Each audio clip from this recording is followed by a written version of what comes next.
Moving along, the Green Bay Packers picking 22 and 28 in the first round after trading Davante Adams to the Las Vegas Raiders.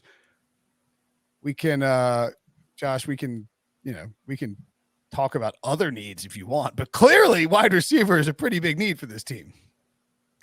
It's a huge need. I mean, I actually had a mock draft go up this morning. We talked about it before the podcast.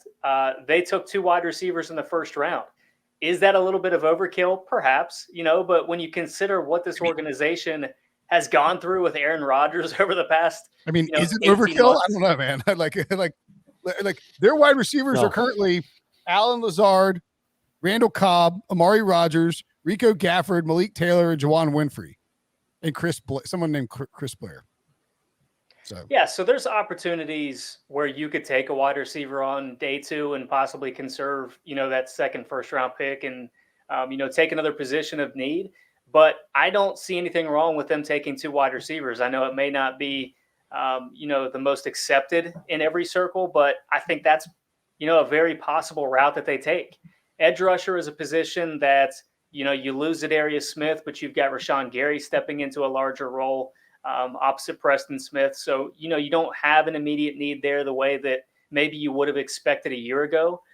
They've got some stuff to sort out on the offensive line, offensive tackle. Maybe you take another tight end, defensive tackle. Like, this team has some needs, but I think far and away, wide receiver is the biggest need. So I'm looking at Ohio State's Chris Olave, Arkansas's Treylon Burks. I don't think Jameson Williams is going to be there even at number 22 overall, but if he is, I'm running the card in.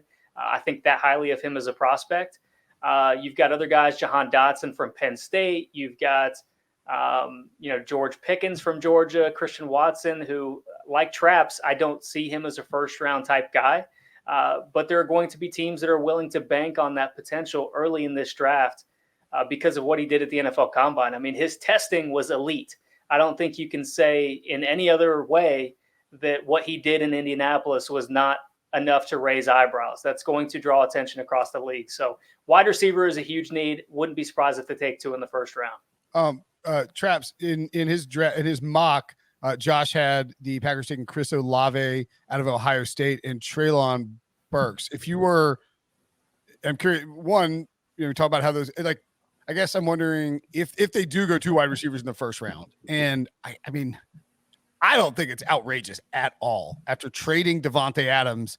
And I mean, like, you don't really have a whole lot of other resources. You could go sign somebody like Odell Beckham to maybe help you out when he comes back from the ACL tear and all that, but there's just not a whole lot of resources out there to get wide receivers right now.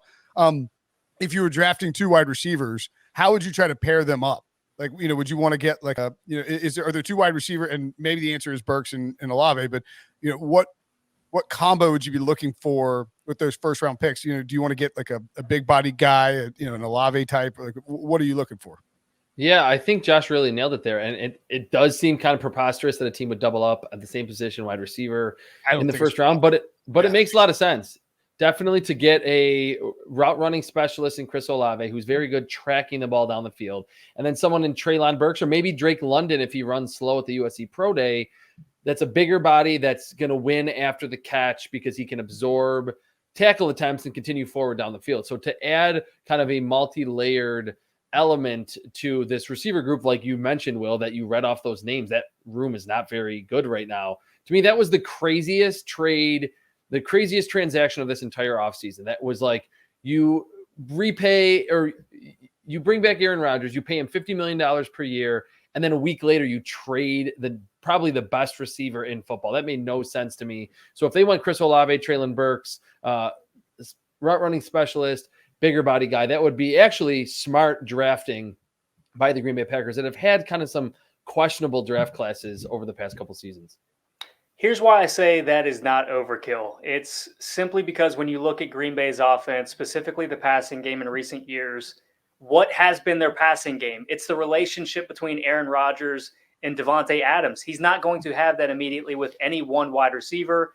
You could make the argument with Randall Cobb, but Cobb is just not at the point in his career where he's going to take on that workload. So you have to find other ways to counterbalance that loss of production. And I think by taking 2 wide receivers, you're taking pressure off that other guy to be a Devontae Adams type player, a guy that's going to have to carry the offense. Get two guys in there that are going to be able to work off each other and be productive for Aaron Rodgers. And maybe you're talking about a situation where Aaron Rodgers is willing to play another 5 years. And I point this out all the time on this podcast, so I don't want, I'll try and keep it short, but like when we did the stream in 2020 of FFT Twitch stream with Jordy Nelson, we're like, why won't these guys in here? They just drafted Jordan Love. It's like, why won't the Packers draft a wide receiver in the first round? Like, what's the deal? And he's like, like they want to, like, they don't, basically sort of the same. They don't want to, Aaron Rodgers likes guys who he has a rapport with. And he wants them to understand that when he does that little spin out, when he goes through his progressions, what he wants them to do is do a secondary break. And they sort of freestyle this secondary break. And you can only get there through reps and reps and reps and reps. And that's why these guys that they took in the second round, who didn't have to be the guy out of the gate, but were able to come up Jordy Nelson came up under Greg Jennings. Greg Jennings came up under Donald Driver. Devontae came up under Jordy. And eventually you get that rapport and you're able to do it. So that is the concern with these if you go the first round route. But they're so thin at wide receiver that I almost feel like you do need to take two, because it's just like, you can have a confident grade on any draft pick, and you can never know that they're going to work out. Like Olave might not work out with Aaron Rodgers. So you just simply, I just think taking more shots is the right move for the Packers. And if they like two guys there, I love the idea of taking two. Yeah, and it's not the same thing because it was later in the draft, but in that 2018 draft class, they drafted Marquez Valdez-Scantling and Equanimeous St. Brown, and I think back-to-back rounds, or fourth and fifth round, something like that, or fifth. And I think they even picked Jermon Moore. They picked 3 receivers in that draft, kind of doing exactly what you said, Will. Like, let's just roll the dice on these 3 guys. MVS was the only one of those day 3 selections that ultimately became solid, but if they do that with 2 wide receiver selections in round 1, they're at least maximizing the chances of at least one of them becoming that number 1 wide receiver at the twilight of Aaron Rodgers' career.